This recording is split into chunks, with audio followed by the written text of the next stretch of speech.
왕의 사랑을 받던 여인이 사약을 받았습니다. 2명의 왕자를 낳았고 궁궐 전체가 그녀 앞에서 고개를 숙였으며 심지어 왕비마저 그녀를 두려워했습니다. 20년 동안 조선 굴의 실질적인 주인으로 군림했던 여인이 하루아침에 역적으로 몰려 사약을 마셔야 했던 이유는 무엇이었을까요? 더 중요한 질문이 있습니다. 그녀 때문에 죽어간 2사람이 살아있었다면 조선의 운명은 어떻게 바뀌었을까요? 서양 문물을 받아들이려던 개혁군주와 그의 아내가 의문의 죽음을 당하면서 조선은 200년 앞선 근대화의 기회를 잃어버렸습니다. 지금부터 조선 역사를 뒤바꾼 한 여인의 이야기를 시작합니다.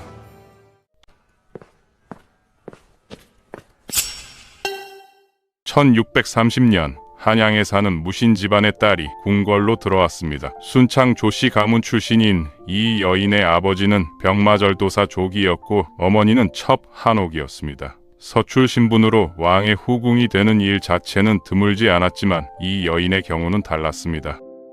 문제가 된 것은 그녀가 궁에 들어오는 과정이었습니다. 당시 행부 혹은 이명준이 강력하게 반대하고 나섰습니다. 정식 절차를 무시하고 뒷문으로 들어왔다는 것이었죠. 더 충격적인 사실은 그녀를 추천한 사람이 왕비의 형부 정백창이었다는 점입니다. 인열 왕후가 남편의 후궁감을 직접 물색한 셈이었습니다. 인조 반정 이후 왕실 안정화에 큰 역할을 했던 현명한 왕비가 왜 그런 선택을 했을까요? 당시 인조는 정치적 기반이 불안정했고 왕실에는 더 많은 후사가 필요했습니다. 왕비는 남편을 위한 선택이라고 생각했을 것입니다. 인조는 이명준의 반대를 묵살했고 조씨는 궁녀로서 생활을 시작했습니다. 처음부터 논란 속에 시작된 그녀의 궁중 생활은 얼마 지나지 않아 엄청난 변곡점을 맞이하게 됩니다. 1636년 12월 청나라 태종 홍타이지가 직접 대군을 이끌고 압록강을 넘어왔습니다. 병자호란의 시작이었습니다. 인조는 남한산성으로 급히 피신했고 47일간의 혹독한 포위 공격 끝에 항복을 선택할 수밖에 없었습니다. 1637년 1월 30일 삼전도에서 벌어진 광경은 조선 역사상 가장 치욕적인 순간이었습니다. 왕이 적국 황제 앞에 무릎을 꿇고 3번 절하며 9번 머리를 조아리는 삼배구고 두례를 행한 것입니다. 전쟁이 끝난 후 조선이 치러야 했던 대가는 가혹했습니다. 왕세자 소연과 동생 복림대군이 인질로 청나라로 끌려갔고 수십만 명의 백성이 포로가 되었으며 천문학적 배상금이 부과되었습니다. 정신적으로나 육체적으로 무너진 인조 곁에 조씨가 있었습니다. 국가적 재난이 한 여인에게는 권력을 잡을 절호의 기회가 된 셈이었죠. 1637년 12월 그녀는 종사품 수원의 품계를 받으며 공식 후궁이 되었습니다. 승진 속도는 눈부셨습니다. 1638년 정사품 소원, 1640년 정삼품 소용으로 올라갔습니다. 3년 사이에 2단계나 뛰어오른 것입니다. 조선 후궁사를 통틀어도 이례적인 일이었습니다. 인조가 얼마나 그녀에게 빠져 있었는지 알 수 있는 대목입니다. 조선 왕조실록은 그녀의 본성을 적나라하게 기록하고 있습니다. 성품이 교활하고 간사하여 왕의 총애를 믿고 마음에 들지 않는 사람을 끊임없이 모함했다고 합니다. 궁궐 안의 모든 사람들이 그녀를 두려워할 정도였습니다. 1643년 첫 번째 희생양이 나타났습니다. 인조의 승은을 받던 상궁 이정민이 조씨를 저주했다는 혐의로 유배되었다가 사사당한 것입니다. 저주를 실행했다는 나인들은 극형에 처해졌습니다. 많은 사람들이 의심했습니다. 조씨가 직접 저주 도구를 심어놓고 이정민을 모함한 것이 아니냐는 것이었죠. 실제로 이 사건으로 조씨는 자신의 가장 큰 경쟁자를 완벽하게 제거하는 데 성공했습니다. 조씨의 진짜 목표는 훨씬 더 큰 곳에 있었습니다. 바로 소현세자와 그의 부인 민혜빈 강씨였습니다. 1645년 2월 소현세자가 청나라에서 돌아오면서 본격적인 비극이 시작되었습니다. 8년간의 인질 생활을 마치고 돌아온 소현세자는 완전히 달라져 있었습니다. 청나라에서 서양 선교사 아담샤를 만나 천주교와 서구 과학 기술을 접했고 조선도 변화해야 한다는 확신을 갖게 되었습니다. 그는 천리경, 자명종, 각종 서양 서적을 가지고 돌아왔습니다. 청나라와의 관계 개선을 통해 조선을 발전시키려는 원대한 계획을 품고 있었습니다. 만약 그가 왕위에 올랐다면 조선은 19세기 제국주의 침략에 훨씬 효과적으로 대응할 수 있었을 것입니다. 인조는 아들의 변화를 탐탁지 않게 여겼습니다. 반청 감정에 사로잡혀 있던 그는 청나라의 모든 것을 거부했습니다. 세자가 가져온 서양 물건들과 친청적 태도를 매우 못마땅하게 생각했죠.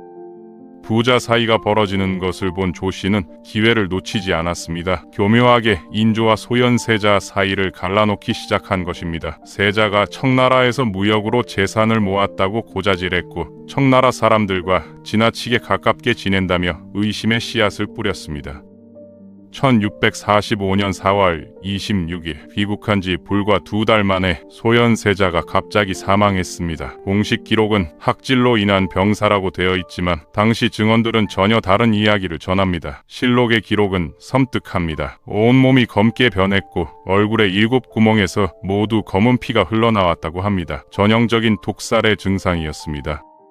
담당 의관 이영익은 조씨의 어머니 한옥과 자주 왕래하는 사이였습니다. 두 사람 사이에 부적절한 관계가 있다는 소문까지 돌았습니다. 모든 정황이 조씨를 가리키고 있었지만 인조는 조사를 서둘러 마무리했습니다. 인조의 다음 행동은 더욱 충격적이었습니다. 소현세자의 장남 석철을 제쳐두고 둘째 아들 복림대군을 세자로 책봉한 것입니다. 적장자 계승이라는 조선 왕실의 철칙을 정면으로 위반한 결정이었습니다. 신하들이 반발했지만 인조는 고집을 꺾지 않았습니다. 원손이 아직 어리다는 것이 공식적인 이유였지만 실제로는 친청적인 소현세자의 아들들이 왕위에 오르는 것을 막으려는 의도였습니다. 가장 큰 장애물은 민해빈 강씨였습니다. 소현세자의 부인으로서 세 아들의 왕위 계승권을 지켜야 할 책임이 있었습니다. 8년간 청나라에서 온갖 고초를 겪으며 단련된 그녀는 의지가 강하고 영리한 여인이었습니다. 강 씨는 남편의 의문스러운 죽음에 대해 강하게 항의했습니다. 머리를 풀어 헤치고 인조의 침전으로 달려가 통곡하며 억울함을 호소했습니다. 시아버지가 아들을 독살했다고 확신하고 있었던 것입니다. 조 씨에게는 이것이 또 다른 기회였습니다. 다시 한번 저주 사건을 만들어냈습니다. 이번에는 자신을 저주한 범인이 강 씨라고 주장한 것입니다. 인조는 이를 빌미로 강 씨의 궁녀들을 잡아다 신문했습니다. 아무리 고문을 해도 강 씨가 저주를 했다는 증거는 나오지 않았습니다. 조 씨는 더 극단적인 방법을 동원했습니다. 1646년 1월 인조의 수라상에 오른 전복에서 독이 발견되는 사건이 터진 것입니다. 왕을 독살하려 했다는 것은 영모 중에서도 가장 중대한 범죄였습니다. 인조는 즉시 강 씨를 범인으로 지목했습니다. 처리 과정도 의심스러웠습니다. 보통 이런 중대 사건은 의금부나 형조에서 정식 조사를 해야 하는데 인조는 궁궐 내에서 내시들을 통해 자체적으로 조사를 진행했습니다.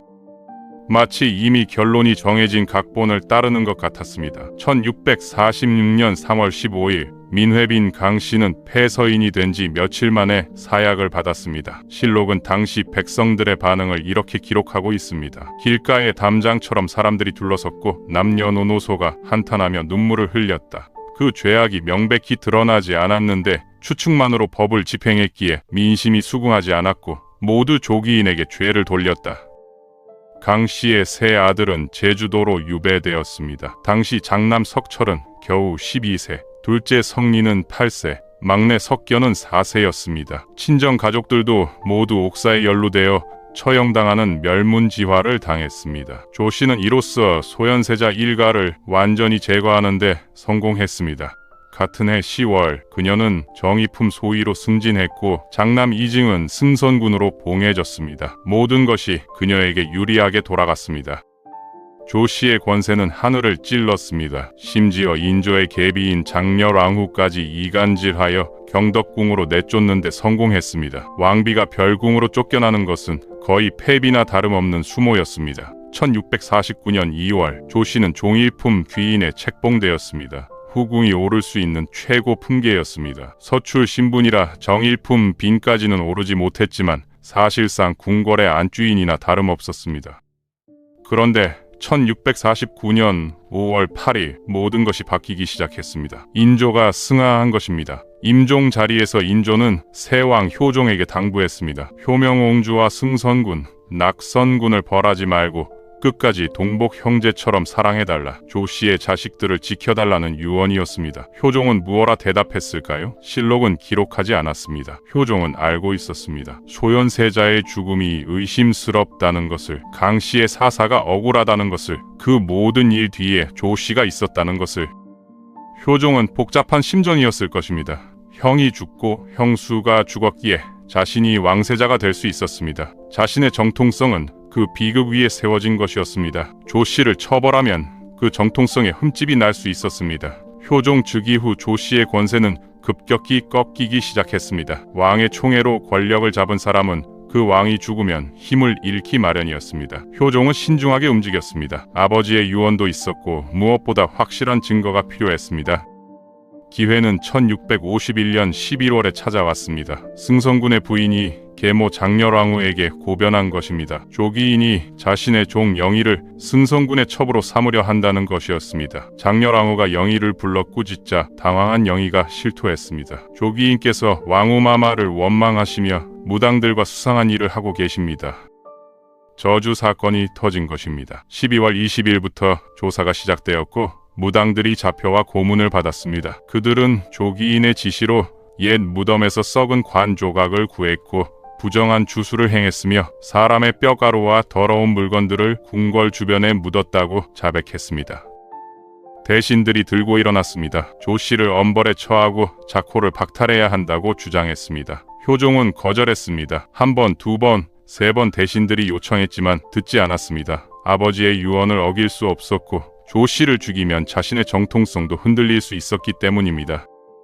12월 7일 사건이 확대되었습니다. 조씨의 사촌 조인필이 김자점과 내통하며 영모를 계획하고 있다는 사실이 밝혀진 것입니다. 김자점은 인조시대의 권신으로 영의정까지 지낸 인물이었고 그의 손자 김세룡이 효명옹주의 부마였습니다. 조사 결과 김자점은 효종을 폐위하고 승성군을 왕으로 추대하려는 영모를 꾸미고 있었습니다. 단순한 저주 사건이 아니라 반역이었습니다. 대신들이 모두 국청에 참여했고 고문은 더욱 가혹해졌습니다. 효종은 더 이상 미룰 수 없었습니다. 12월 14일 결정이 내려졌습니다. 김세룡은 사형, 승성군과 낙성군은 유배, 효명옹주도 유배형에 처해졌습니다. 그리고 조기인에게는 자진을 명했습니다. 사약이 내려졌습니다. 효종은 마지막 자비를 베풀었습니다. 조씨가 인조의 총애를 받았던 후궁임을 감안하여 자코는 빼앗지 않았고 장례도 귀인의 예로 치러지도록 했습니다. 아버지의 유언을 완전히 저버리지는 않은 것입니다.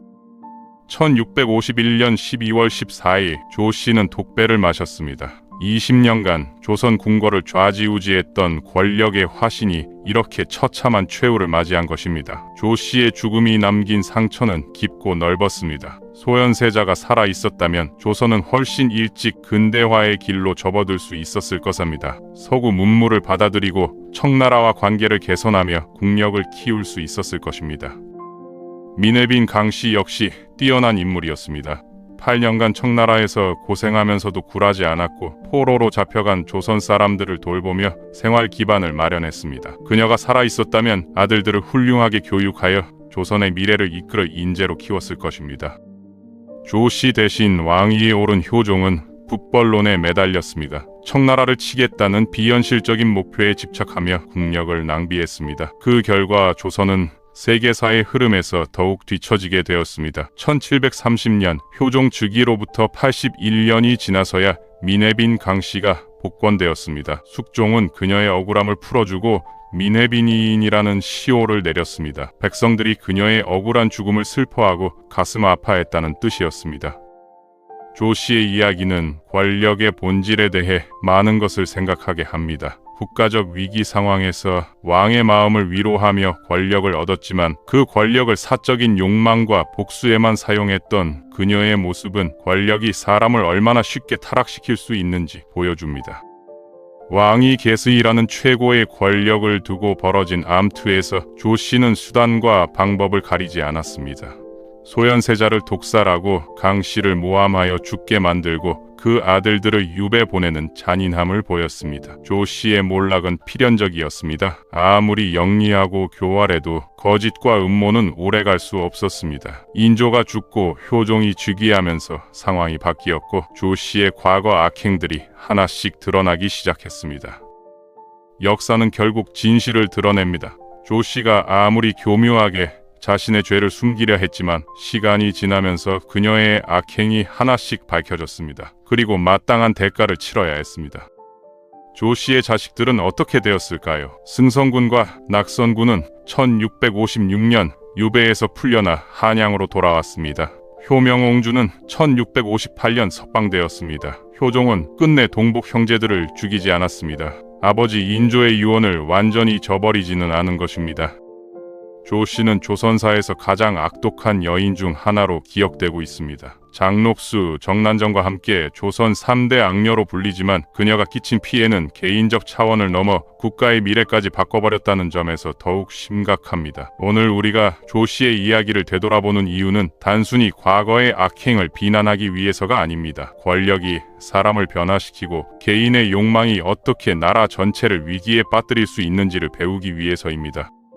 그리고 소현세자와 미네린 같은 뛰어난 인물들을 잃은 조선의 비극을 통해 인재의 소중함과 올바른 판단의 중요성을 깨닫기 위해서입니다. 역사는 반복됩니다. 조씨 같은 인물은 언제든 다시 나타날 수 있습니다. 권력을 견제하고 진실을 추구하며 정의를 실현하려는 노력을 게을리해서는 안 됩니다. 조씨의 이야기는 끝났지만 그 교훈은 영원히 살아 있습니다. 우리는 이를 기억하고 더 나은 미래를 만들어 가야 할 것입니다. 오늘 준비한 영상은 여기까지입니다. 구독과 좋아요는 큰 힘이 됩니다. 시청해주셔서 감사합니다.